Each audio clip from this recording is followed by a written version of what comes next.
Decorum, a game of passive-aggressive cohabitation. I saw this game being demoed at Gen Con 2022 at the Floodgate booth. I tried it with my kids and we enjoyed it so much that we wanted to buy a copy, and so we did. And then I also played it later with adult friends. So by now I have a sense of how the game works with a range of different people. This is a cooperative game in which the players are passive-aggressive roommates with two players. It can be, again, two roommates, it can be a group of 3 or 4, and the game works slightly different. First, I'm going to share the game for 2 players. They live in the same house, but instead of just telling each other what they want, they start making changes to the house and kind of hinting at what they like or not like. The game is played up in scenarios that come in sealed envelopes. The scenarios for 2 players are supposed to be played in order, like a campaign. The scenarios for 3 or 4 players can be played in any order, and they still have ratings here. The number of stars indicates how challenging they are. There are also some sealed elements that you're supposed to open later in the campaign, so there's a little bit of that legacy element there. Each scenario will have a setup card, and I set up the house here as per the instructions of this scenario, which is the intro scenario for 2 people. And then each player will have a card with their personal objectives printed on the other side. And I'm not going to show you those. That would give you spoilers, then you wouldn't be able to play the scenario again. Just know that on the other side of these cards, there is a list of conditions that the players are trying to fulfill. And now I don't remember them, so I'm just going to give you fictional examples, which I hope are not the real ones, but I don't remember. Let me check. That's too complicated. I'll just make it up. So, suppose that a player really doesn't want any red objects downstairs, wants only 2 colors on the walls in the house, doesn't want any wall hanging in a certain room, and so on and so forth. Because, as you can see, we have a house divided into 4 sections, and each section has 3 slots where 3 types of objects can go. Each room can take a curio, can take a lamp, and can take a wall hanging, and each room must have a wall color. And here we have a player aid where we are going to store all the elements that we need for the game. And so, again, you can see how we have things that are marked by color, but also by style and symbol. And so we have wall hanging, curio, and lamps, which can be modern, can be antique, can be retro, or can be unusual. And we also have, again, 4 different colors of paints. So you set up the game, and then you look at your objective cards and you're trying to fulfill those objectives while also trying to figure out what the objectives of the other players are. The nice thing of this being in scenario is that, they've been designed so the objectives are not mutually exclusive, so that it's possible for every player to complete all of the objectives on their cards. So when it is your turn, and you go around taking turns, when it is your turn, you can do one of several things. You can change the color of a room, that's intuitive enough.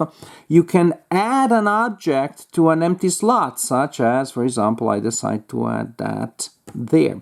You can remove an object from an empty slot. You can also change the style of an object in a slot. So I can take this unusual wall hanging and replace it with an antique wall hanging. What I could not do for a single action in a single turn would be to remove an object and add a different object. Again, that would be 2 turns, 1 to remove and 1 to change, but you can change the style of an object. Once you are done, again, we're talking about the 2 players' turn. Once you're done, the other player can and should give you feedback. It should be kind of generic. You can't just say, no, I cannot have green items in the kitchen. It should be like, yeah, I like it, or yeah, I don't like it so much, or like, I really hate it, I can't stand that one, or like, I can work around that, I guess. So you kind of give them that feedback. And so after a while, you're seeing the patterns, you're trying to figure out the patterns of the feedback that you receive, what works for them and doesn't, and you're trying to figure it out. Now, you have a number of turns to complete your missions. Your mission, you have 30 turns. So actually this turn track with 15 slots is going to be used up to twice, because once you get here, you go back there and now you're looking at those tiny numbers under the slots. So you see that here, this slot represents turn 11. And then when we go all the way around, represents turn 26. Also, you see these hearts here. When I'm moving here, the turn marker there to represent turn 15, there is that symbol there that represents a heart to heart. And so in the two players games, there's going to be a heart to heart on turn 15, on turn 20, and on turn 25. And what is a heart-to-heart? Well, it gives the players the opportunity to share one of their conditions, one of their objectives. And if they do so, there is a number of these tokens that are placed to the left of the house. When there's a heart-to-heart, when the players share a condition, then you place it on the other side of the house, flipping it to this other side. All that means is this: in order to win, the players need to fulfill all of their conditions. If they don't, then they collectively lose the game. If they do fulfill them, then you score points, and the points are 3 points for each objective that has been completed, plus 2 points for each heart-to-heart token that has not been used. And so the idea is that not using those tokens, if you think you don't need them, gives you extra points. But again, it's better to lose than... what did I just say? It's better to win than to lose because you wanted a really good score. Now, another important thing, yes, what if you are playing, that it may be, another thing is that it may be that you're done, you're good. When the situation comes around, you have fulfilled all of your conditions, but the other players haven't, so you can just pass and say, I'm fulfilled.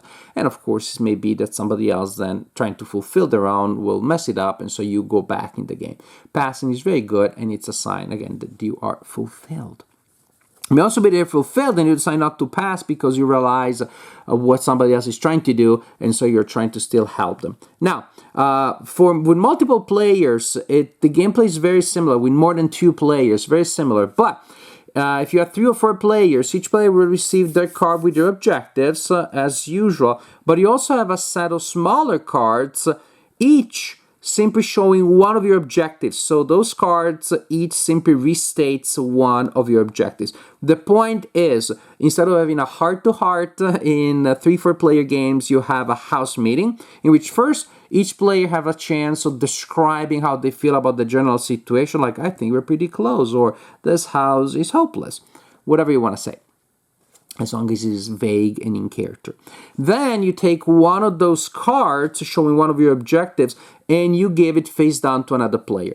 Basically, the difference is that in a heart-to-heart, the 2 players tell each other a condition.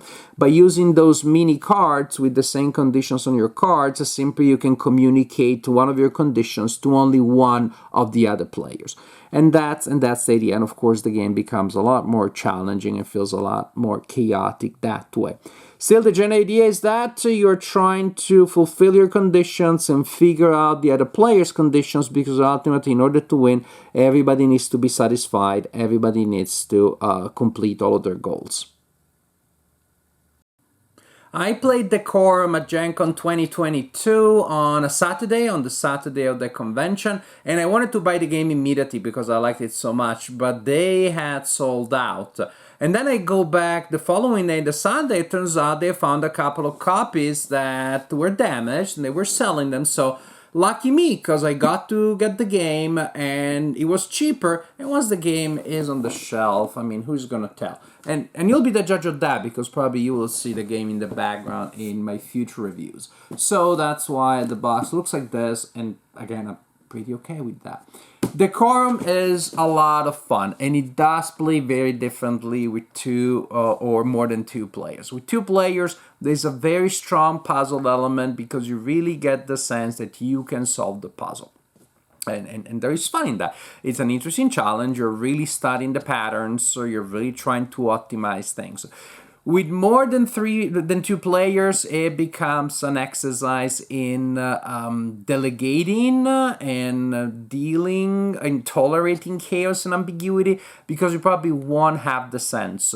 You won't know everybody's conditions. But you're trusting that the player next to you, who has seen that player's conditions, or some of them, will know what they're doing. So I'm trying still to read what everybody's doing. I know that I won't be able to figure it all out, and I'm trying to do my best. And there will be a sense maybe later in the game in which, again, it looks like she really never do this, and this person really is not liking every time that I do this thing. And there are times in which, again, you're moving a couple of steps ahead, like you're going against your own objective because you realize that a certain way of trying to fulfill the objective doesn't work at all with them, and you don't know exactly how or why, but you're just trying to, okay, I'll do this thing which is bad for me, but it allows me then to place that lamp somewhere else, and so on and so forth. So it's I wouldn't say it's a different game, but it's a very different kind of mental engagement. With two players, it's almost mastermind, because you can really get a sense, right object, wrong place, right place, but okay in some other ways. And the other game is you're just riding the flow of chaos together, surfing the chaos. It's funny the way the components look great. The components look great. The theme, the topic, it's a fun one. I mean, it's when I had roommates in college, I would just tell them, not that I care so much about the decor, but trust me, they would hear it. I wasn't passive aggressive. The passive part just wasn't for me. And so was my roommate. So we're perfect for each other. I guess this can be a situation that for somebody else works. So it has more of a realistic element. But then I play games with elves and, interstellar travel. So it's not like I need realism. I take this as, okay, these people are very shy. They really don't like to express their feelings. But the components and the mechanics still create this theme. Still they bring this weird theater of social awkwardness to life through the games and through the game components and the mechanics. So, but most importantly, I enjoyed this game. I like how simple it is. It can work as the first game or even the second game of the night. Because even if you haven't played in a while, the rules are so simple. It sets up fairly quickly. Even if it's already the second game of the game night, but you still want to play something that's not a filler, that has some substance and challenges, then you'll be able to pick it up, get back to it, and play it and enjoy it. Or again, it can be the first game, and definitely it is enough to draw people in. I haven't played the entire campaign, but I'm also interested in seeing what happens there and see what the legacy element or the overarching elements are. But overall, I can tell you that Decorum is a fun, highly interactive, very engaging cooperative game, and I enjoyed it, and everybody I played it with enjoyed it too.